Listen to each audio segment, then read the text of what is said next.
안녕하세요, 여러분. 성공합시다.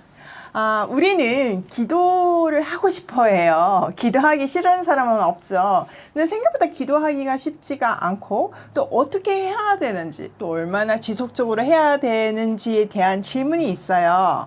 또 분명 아무리 생각해도 하나님이 기뻐하시는 일인데도 불구하고 응답되지 않는 기도를 도대체 나는 어떻게 해석하고 받아들여야 하는지, 그런 궁금증이 있으시죠? 오늘 본문이 거기에 대해서 답을 해준답니다. 너무 기대되시죠? 한번 들어가서 볼게요. 자, 오늘 본문은 그 유명한 불의한 재판장과 가부의 비유예요.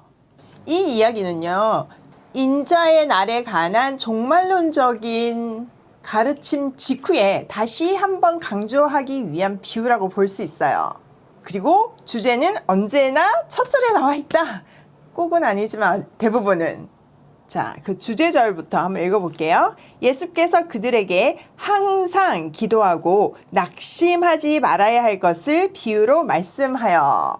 자, 우리는 이 주제 구절을 통해서 기도는 어떻게 해야 한다는 것을 배울 수 있죠? 첫 번째, 항상 해야 되고, 두 번째, 낙심하지 말고 해야 된다는 것을 배울 수 있어요. 자, 이 주제를 가슴에 새기시고요. 그러면 우리는 어떻게 실제적으로 적용할 수 있는가 한번 본문을 통해서 배워보도록 해요. 2절, 이르시되 어떤 도시에 하나님을 두려워하지 않고 사람을 무시하는 한 재판장이 있었는데 그 도시에 한 가부가 있어 자주 그에게 가서 내 원수에 대한 나의 원한을 풀어주소서 하되. 자, 한 말에요. 하나님을 두려워하지도 않고 사람을 존중하지도 않는 불의한 재판관이 있었어요. 자, 여기에서 일단 재판관에 대한 시대적 배경과 이 시대적인 어떤 뉘앙스들이 있거든요. 그걸 한번 느껴보고 시작하면 좋겠어요. 보통은 제사장들이 또 백성들의 리더들이 성문 앞에서 재판을 했어요. 그런데 여기서는 재판관이라는 직함이 등장을 했죠. 이것은 로마 시대가 만들어 놓은 직함이라고 볼 수 있어요. 옛날에는 없었는데 지금은 새로 생긴 직함들이 많잖아요. 마찬가지인 거죠. 그런데요, 이 재판관은요, 백성들의 사회의 정의를 실현하고 억울한 것들을 풀어주는 것이 아니라 직책을 돈을 주고 사고 팔았고요. 오히려 불이하게 재판을 해서 백성들을 더 힘들게 만들었어요. 그러니까 사람들은요, 마음속으로 재판관들을 요 도둑놈 이렇게 생각하고 있었어요. 이런 시대적 배경에서 예수님께서 불의한 재판관 이라고 딱 꼬집어서 얘기했을 때 백성들은 일단 완전 통쾌했을 거예요. 그리고 귀를 쫑긋 세우면서 말씀에 집중했겠죠. 자, 이 불의한 재판관에게 가부가 계속 찾아와가지고 내 원수에 대한 원한을 풀어달라고 계속 쫄랐어요. 당시 여인들은 사회적 지위가 굉장히 낮았거든요. 그래서 법정의 증인으로도 세워지지 않았어요. 근데 이 여자가 스스로 법정에 나와서 호소를 한다는 것은 그녀를 도와줄 진짜 사돈의 팔촌까지 남자가 없었다는 이야기예요. 상황이 굉장히 처절했던 거죠. 자, 그녀는요, 자주 재판관에 찾아와가지고 내 원수에게서 내 권리를 찾아달라고 졸라댔어요. 도대체 이 여인은 어떤 불의함을 당하고 있었을까요? 시대적인 정황을 참고해서 그녀가 호소하고 있는 원한이 뭔지를 추정할 수 있어요. 당시에 남편이 죽으면요, 유산이 자녀에게 가는데 그 자녀마저도 없으면 아내에게 갈 수밖에 없죠. 그러면 서기관들이요, 그 가부들의 재산들을 보호해주고 관리해줬어요. 그런데 문제는 그 돈을 맡은 서기관들이 그것을 빼앗고 속이고 착취했다는 거죠. 그래서 마가복음 같은 데 보면 가부의 재산을 삼키는 서기관들아 이렇게 예수님이 혼내는 장면도 나오잖아요. 이 여인들 입장에서는 얼마나 기가 막히겠어요. 정말 너무 삶도 막막한데 지금 그나마 의탁해서 맡긴 서기관들이 그걸 빼돌리니까 진짜 고양이한테 생선을 내놓은 격이 된 거죠. 그러니까 이 여자의 상황을 다시 한번 정리해보면 공평한 기회를 박탈당하고 의지할 것 없는 소외 계층이라는 것을 알 수 있어요. 자, 4절. 그가 얼마 동안 듣지 아니하다가 후에 속으로 생각하되 내가 하나님을 두려워하지 않고 사람을 무시하나 이 과부가 나를 번거롭게 하니 내가 그 원한을 풀어주리라. 그렇지 않으면 늘 와서 나를 괴롭게 하리라 하였느니라. 불의한 재판장은요, 그 불의함대로 처음에는 들어주려고 하지 않았어요. 사람한테 관심이 없잖아요. 그렇다고 하나님을 두려워하지도 않고요. 근데 왜 자기한테 이익이 안 되는 일을 도와주겠어요? 근데 이 여자가 계속 찾아와서 괴롭히니까 좀 생각이 바뀌기 시작한 거예요. 그래서 자기가 스스로 얘기해요. 내가 아무리 하나님을 두려워하지 않고 사람을 존중하지 않지만 이 여인이 너무 나를 귀찮게 하니까 일단 권리를 찾아줘야 되겠다, 이렇게 생각을 해요. 그렇지 않으면 앞으로 계속 찾아와가지고 자기를 괴롭힐 것이 눈에 선했기 때문이죠. 사실 여기에는요, 많은 의미가 함축되어 있어요. 일단 이 재판관은요, 스스로도 인정했듯이 하나님한테도 사람한테도 관심이 1도 없었어요.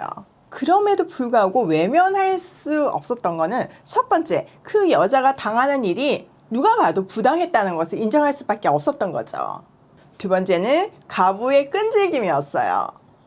좀 부당해도 그냥 한 번 하고 말았으면 그냥 넘어갈 수 있었는데 이거 안 들어줬다고 하면 끊임없이 찾아올 것 같으니까 할 수 없이 들어주기로 한 거죠.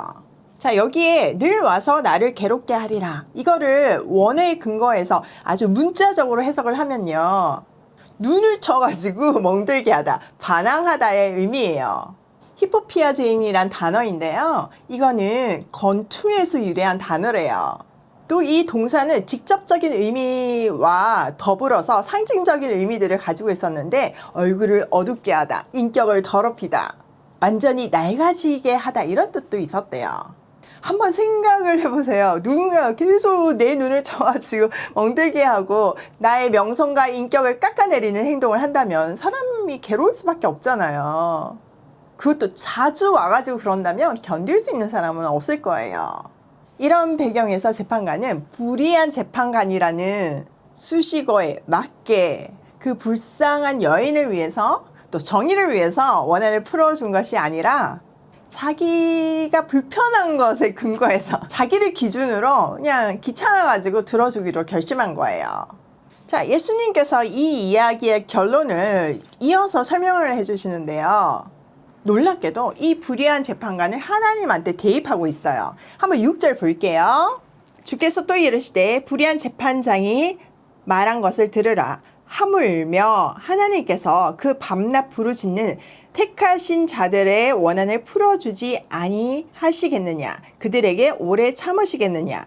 내가 너에게 이르노니 속히 그 원한을 풀어주리라. 그러나 인자가 올 때에 세상에서 믿음을 보겠느냐 하시니라.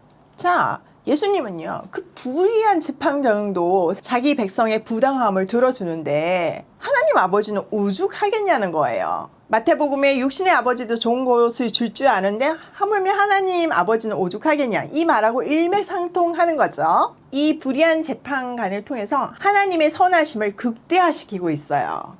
또 하나님께서는 백성들의 부르짖음을 듣고 계시고 권리를 찾아주시고 그 기도를 그냥 내버려 두시지 않는다고 하세요.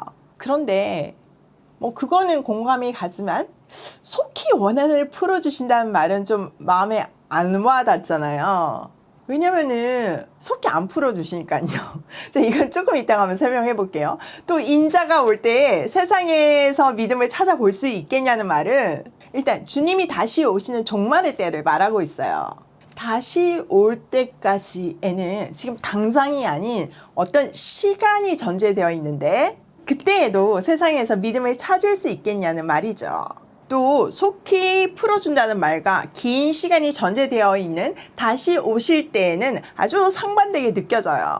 우리는 우선 여기서 이 시간은 우리가 생각하는 시간이 아니라 하나님의 시간임을 기억해야 하는 거예요. 또 믿음을 보겠냐는 말은요, 흔들리지 않고 변함없는 믿음을 지켜야 된다는 것을 강조하고 있어요. 그 방법에 대해서도 알려주시는데요. 어디 있을까요? 네, 맞아요. 주제절인 1절에서 이미 답을 말해주시고 시작하셨어요. 다시 한번 읽어볼게요. 예수께서 그들에게 항상 기도하고 낙심하지 말아야 할 것을 비유로 말씀하여. 늘 기도하고 낙심하지 말고 기도해야 믿음을 지킬 수 있다는 말이에요. 자, 우리가 늘 기도하는데 낙심이 될까요? 네, 낙심이 돼요. 당연하죠. 왜냐면은 하나님의 시간과 내 시간, 하나님의 방법과 내 시간의 간격이 크기 때문이에요. 그런데 늘 기도하면서 낙심하지 않는 훈련을 통해서 하나님 아버지하고 친밀해지고 그 친밀함을 통해서 하나님 아버지의 마음을 알게 될 때 비로소 나의 관점이나 나의 시각으로 아닌 하나님 아버지의 관점으로 세상을 볼 수 있게 되는 거예요. 내 스케일이 아닌 원대한 하나님 나라를 보게 되는 거예요. 그 나라 안에 내 구간, 내 사명을 깨닫게 되는 거죠. 그러면 내 기도는 내가 살아있는 동안에 안 이루어질 수도 있다는 깨달음을 얻게 되고요. 다음 세대, 또 그 다음 세대에 열매가 맺히도록 긴 시야를 가지고 내 구간 안에서 그것을 위한 기도를 쌓을 수 있는 거예요. 여러분, 열매는요 하루아침에 맺히는 게 아니에요. 씨를 뿌린다고 그 다음날 열매 맺히는 거 보셨나요? 아니에요. 매일의 물과 매일의 햇빛과 매일의 바람이 쌓여서 때가 됐을 때 열매가 맺히는 거예요. 우리가 매일 낙심하지 않고 기도할 때 그 시야를 확보할 수 있는 거죠. 그러면 낙심하지 않을 수 있어요. 성경에서 고난하면 떠오르는 인물이 누구신가요? 네, 맞아요. 욥이에요. 욥이 처음에 묻잖아요. Why me? 왜 나한테 이런 고난이 닥치는 겁니까? 나는 주님이 아시다시피 의롭게 살았어요.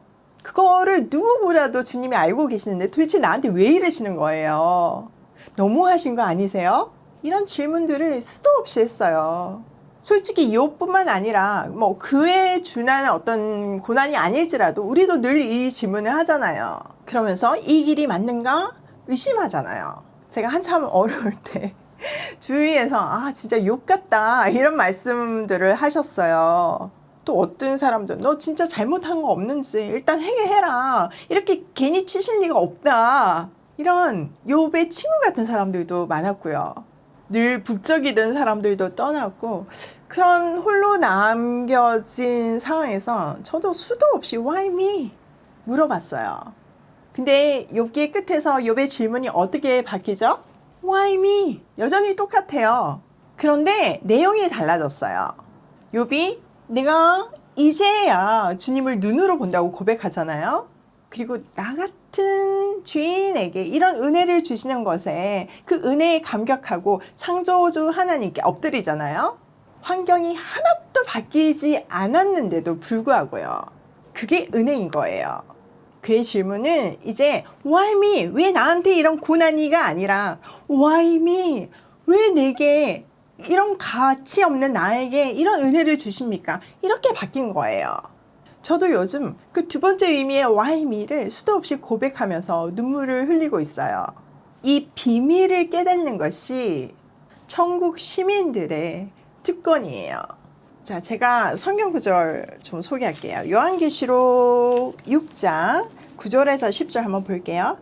다섯째 인을 떼실 때 내가 보니 9절 다섯째 인을 떼실 때 내가 보니 하나님의 말씀과 그들이 가진 증거로 말미암아 죽임을 당한 영혼들이 제단 아래에 있어 큰 소리로 불러 이르되 거룩하고 참되신 대주제여 땅에 거하는 자들을 심판하여 우리 피를 갚아주지 아니하시기를 어느 때까지 하시려 하나이까. 자, 여기에 보세요. 9절에 하나님의 말씀과 그들이 가진 증거로 말미암아 죽인 진짜 의인들이 있잖아요. 그들이 지금 어디에 있어요? 제단 아래에 있어요. 한평생 주를 위해서 살다가 의롭게 죽은 사람들이죠. 그들이 지금 제단 안에 있어요. 그런데 뭐라고 하세요? 언제 땅에 있는 자들을 심판해서 우리 피를 갚아줄 거냐고, 언제까지 기다려야 하냐고 질문하고 있잖아요. 자, 여기에 대한 답이요. 8장 3절에 있는데요. 보세요. 3절. 또 다른 천사가 와서 제단 곁에 서서 금 향로를 가지고 많은 향을 받았으니 이는 모든 성도의 기도와 합하여 보좌 앞 금 제단에 드리고자 함이라. 향연이 성도의 기도와 함께 천사의 손으로부터 하나님 앞으로 올라가는지라. 자, 지금 아직 그들의 기도는 이루어지지 않고 그들이 원하는 풀어지지 않았지만 그 기도는 계속 하나님께로 올라가고 있다는 것을 볼 수 있어요. 제가 한참 힘들 때 정말 우리 아이들도 못 먹일 때가 있었다고 했잖아요. 그러면서 일용할 양식을 줍시고 하면서 진짜 새벽마다 오열했었어요. 부모가 한참 큰 자녀들을 못 먹일 때 그 마음은 정말 말로 표현할 수가 없는 거예요. 그럴 때마다 하나님은요, 내가 책임져 줄게가 아니라 북한을 살리는 가정이 되라, 이런 마음을 주셨어요. 기가 막힌 이야기죠. 지금 우리 애들도 못 먹이고 있는데 북한은 너무나 먼 이야기인 거예요. 그때마다 제가 제 마음을 다잡을 때 이 요한계시록의 두 부분을 다시금 마음에 새겼어요. 그러면 어느새 영원한 하나님 나라 안에서 내가 기도를 쌓다 보면 내 때가 아니라도 대를 이어서 그 일을 하게 될 것이라는 믿음이 생기더라고요. 그리고 할 수 있는 일부터 하기 시작했어요. 아무것도 못할 때가 더 많았지만 기도는 놓지 않았어요. 그리고 10여 년의 시간이 지나면서 식품 회사를 시작하게 된 거죠. 이번 주 토요일 2월 5일에 드디어 오픈을 하는데요. 진짜 너무 설레요. 또 때마침 지금 제 책이 나왔잖아요. 지금까지 말씀 앞에 엎드려져 연구하고 기도했던 그 내용들이 책으로 담아져 나온 거가 우연이 아닌 거죠. 이 시기가 진짜 절묘한 거예요. 성경이 늘 말한 대로, 우리가 늘 고백하는 대로 영과 육으로 사람을 살리는 가정이 되었으니까요. 더 나아가서 말씀이 없어서 죽어가고 먹을 것이 없어서 죽어가는 북한을 정말 굶주리는 불쌍한 영혼들에 대한 우리 가정의 사명이 굉장히 더 가깝고 실질적으로 느껴지더라고요. 저는 제 때에 이걸 다 이루지 못하고 제 눈으로 볼 수 없을 수도 있어요. 그런데 주님께서 주신 사명이기에 낙심하지 않고 매일 기도할 때 대를 이어서 이루게 될 줄 믿어요. 또 이 대를 잇는다는 거는 저의 혈연뿐만 아니라 믿음의 대도 포함된다고 생각을 해요. 그래서 늘 다음 세대를 위해서 기도하고 있어요. 동력자인 여러분을 위해서도 기도하고요. 오늘도 Why me? 왜 나 같은 사람에게 이런 은혜를 주십니까?를 고백하며 낙심하지 말고 기도하며 고고싱해요.